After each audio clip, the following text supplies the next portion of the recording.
Film आपकी release होने जा रही है दीपावली, इसका एक्सपीरियंस कैसा था?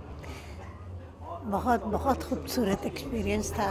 एक ऐसी फ़िल्म जो पहले उस तरह का कैरेक्टर ना उस तरह का सब्जेक्ट मैटर मेरे पास आया था काम करने के लिए। और पहली बार जब मुझे अप्रोच किया गया तो मैं बहुत हैरान हुई कि ऐसे सब्जेक्ट, डेथ जैसे सब्जेक्ट के ऊपर फ़िल्म बनाई जा सकती है और वो लोग देखेंगे।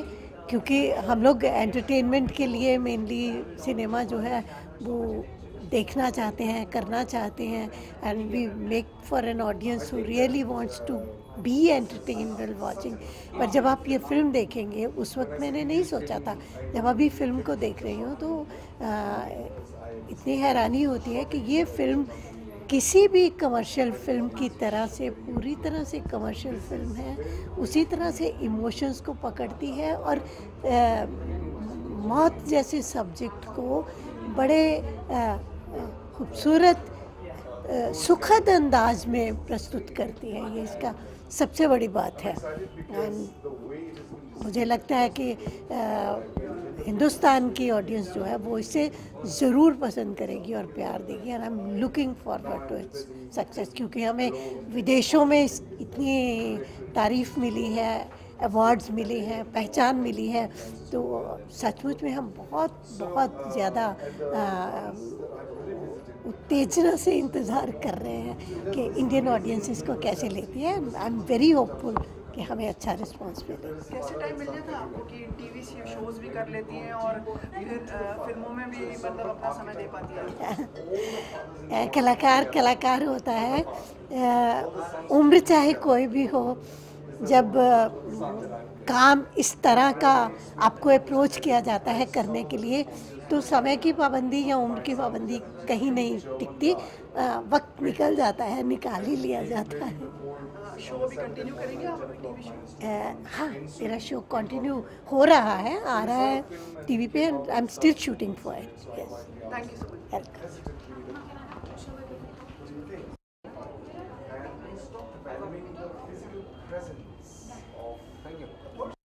Wow, do both. Just one second. एकता एक second.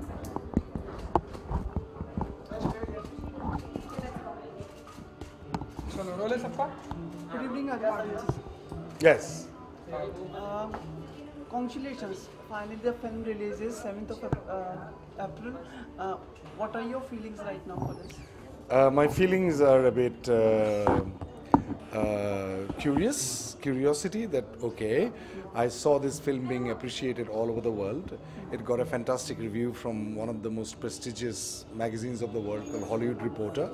They loved the film, they loved the performances. And all the people from different parts of the world who have seen the film in Venice, they gave us standing ovation for 10 minutes. In Sweden, in Dubai, so different parts of the world that we visited, regardless of the film orientation, जितने सारे हैं, सब लोगों ने मिलके इसको सराहा है। तो मुझे क्यूरियोसिटी है कि ये जो भारतीय फिल्म है, जो भारत के मतलब जो अदरक है, जो लहसुन है, दर्शक अदरक लहसुन जो यहाँ उगले हुए, ना कि ब्रोकली और क्या क्या कहते हैं इसको, बाकी जो सब्जियाँ आते हैं विदेश से, उससे बना हुआ फिल्म नहीं है। ये भारत के इंग्रेडिएंट से बना हुआ फिल्म है, बहुत भारतीय फिल्म है। तो भारतीय ऑडियंस के लिए, दर्शकों के लिए ये जब हम प्रस्तुत करने, खाना परोसने जाते हैं, तो लगता है कि उनको अच्छा लगेगा, बहुत अच्छा लगेगा। और लेकिन फिर भी हम अभी तक तो परोसे नहीं है खाना। 7 तारीख को ये आ रही हैं और उनको खा के कैसा लगता है उसको सुनने के लिए और जानने के लिए बहुत उत्सुक हूँ मैं। आपके किरदार के बारे में जानना चाहेंगे? मेरा जो किरदार है वो एक बेटे का है, for a change, otherwise I play father a lot.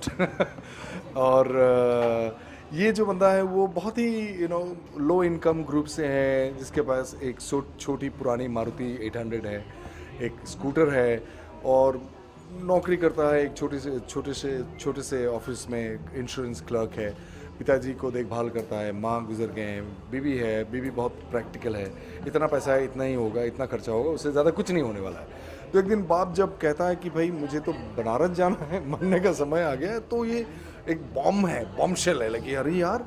मैंने कहा पिताजी आप ठीक है, आपको ऐसा लग रहा है, लेकिन अभी आपको कैसे पता चला है कि नहीं? मुझे पता चल गया, कल गोदान करूँगा और परसों में निकल जाऊँगा। बोले लेकिन अकेले कैसे जाओगे? तुम जाओगे मेरे साथ। मैंने नौकरी, तो बेटी की शादी भी है कुछ दिनों में, पैसा भी तो जमा करना है। तो इस किस्म के एक सिचुएशन में फादर सन का जो एक तनावपूर्ण रिलेशनशिप होता है अक्सर, उसको एक छोटे से कमरे में बनारस में मरने से पहले ये डायरेक्टर जो मास्टरफुली क्रिएट किया है कि उन दोनों को डाल देते हैं, और जो अनकही बातें होती है, जो एक्विजिशंस होते हैं, जो अंदर की गलतियाँ होती है, उसको पकड़ के रखे हमने। कभी पिताजी के आंखों में आंखों डाल के हमने बोले नहीं है, जो मेरी ज़िंदगी में भी है कि पिताजी के आंखों में हमने आंखों डाली ही नहीं है। हमने कहा यार ऐसा, हाँ बाबा ठीक है, अच्छे करते हैं, बस ऐसे ही कर बोल के निकल जाता है। लेकिन हमें बिल्कुल पसंद नहीं है। जैसे मैंने 2 साल पिताजी से झगड़ा करते हुए सपने में देखा है, 2 साल लगातार। तो इस किस्म के एक सिचुएशन को दोनों व्यक्ति को एक कमरे में, छोटा सा कमरे में डाल देते हैं। उसके बाद उनका जो भरास है, उनके जो कंप्लेंट्स है, ये सारे निकल के आता है इस रिलेशनशिप में। स्टिल मतलब जो अलग फिल्में होती हैं, हटके फिल्में होती हैं, उनकी रिलीज़ के लिए हमेशा थोड़ा सा प्रॉब्लम आता है। थोड़ा सा नहीं जी, काफ़ी प्रॉब्लम आता है क्योंकि आप जो डील कर रहे हैं, एक तरफ आप 50 करोड़ के या 40 या 20 करोड़ की फिल्म बन रहे हैं, और उनके पास पैसे भी होते हैं कि 3000 स्क्रीन्स ले लें, तो हम क्या करें फिर बताइए आप? हम कहाँ जाएं? छोटे छोटे हॉल्स तो होते नहीं हैं, 200-100 का एक हॉल जो डेडिकेटेड है आर्ट हाउस फिल्म के लिए, तो है नहीं। और अगर आप मुझ जैसे एक्टर को हायर कर चुके हैं तो फिर और परेशानी है आपको, जिसका मार्केट वैल्यू बिल्कुल कम है। तो इस वजह से परेशानी तो होती है। इसलिए मामी के जो इनिशिएटिव है, मेरे ख्याल से इस किस्म के इनिशिएटिव बहुत ही वैल्यू मायने रखते हैं। And I think it is important that there should be more initiative. And मुझे ये भी कहना मैं चाहता हूँ कि जो हमारे यहाँ एस्टेब्लिश्ड एक्टर्स हैं, बड़े बड़े जो एक्टर्स हैं जिनके नाम पे फिल्म चलते हैं, वो लोग को उनको एक एजेंसीज खुलने चाहिए so that they can detect good films across the country, और आके चलो मैं आपको फिल्म प्रेजेंट करूँगा ना, कि क्योंकि हमें वहाँ उन तक पहुँचने का तरीका हमें नहीं मालूम, किसी को शायद मालूम हो सकता है लेकिन मुझे नहीं मालूम है। तो उनका भी एक रिस्पॉन्सिबिलिटी बनता है कि जो इस किस्म के फिल्म हैं जो समाज को दर्पण दिखाते हैं, आईना दिखाते हैं, समाज को एक गिफ्ट करता है, कि समाज को ये बताता है कि देखो भाई ये हम हैं और इससे हम पढ़े जा सकते हैं एक मीनिंगफुल समाज बनाने के लिए। उस किस्म के फिल्म को डिटेक्ट करके जो कर रहे हैं, जैसे किरण राव जी करते हैं, कभी कभी आमिर साहब करते हैं, तो और भी जो जितने सारे मतलब बड़े एक्टर्स हैं, जो स्टार्स हैं, उन लोगों को आगे आना चाहिए इसको करने के लिए। तो मेरे ख्याल से उनके फिल्म हिस्ट्री उनको याद रखेंगे कि ये जो है बड़े, जैसे ब्रैड पिट करते हैं इसमें, या जॉर्ज क्लूनी करते हैं, तो ये लोग भी, इनको भी करने चाहिए आगे।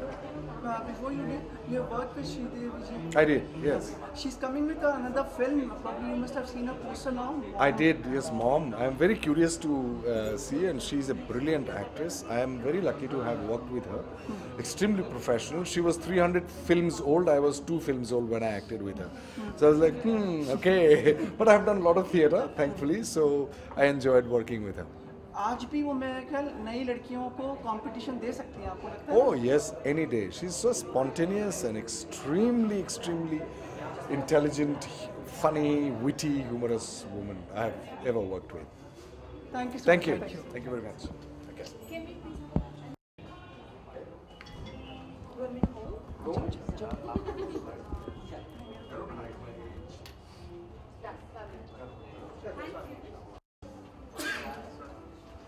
We were waiting for you to come down over here and we have a bite with you. Many congratulations for the release of the film. Film के बारे में नहीं, many congratulations for the release of the film. मुझे थोड़ी 7 अप्रैल को film release हो रही है आपकी, उसके बारे में हमें थोड़ा कुछ बताएं सामने देखकर। मुक्ति भवन, जैसा कि आप लोग तो जानते ही होंगे पहले से भी, फादर सन की एक कहानी है जो बड़े ही मुख्तलिफ अंदाज में कही गई है, बड़ी खूबसूरत अंदाज में कही गई है। उसमें मैं एक फादर का कैरेक्टर कर रहा हूँ जिसका नाम दया है, और जो तकरीबन 75 के आसपास, 77 के आसपास कैरेक्टर है। और आप पूछिए और क्या, ये तो फिल्म की छोटी सी कहानी है।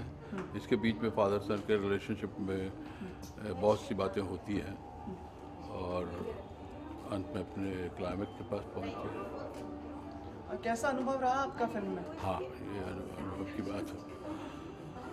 फिल्म जब मुझे ऑफ़र की गई तो मैंने जब इसका स्क्रिप्ट पहली बार देखा, पढ़ा, तो मुझे खासी चैलेंजिंग फिल्म लगी और फिल्म में बहुत सारी डायमेंशंस नज़र आई। मुझे लगा ये स्क्रिप्ट वाकई बहुत अच्छी है और मुझे इसमें ये रोल करना ही चाहिए।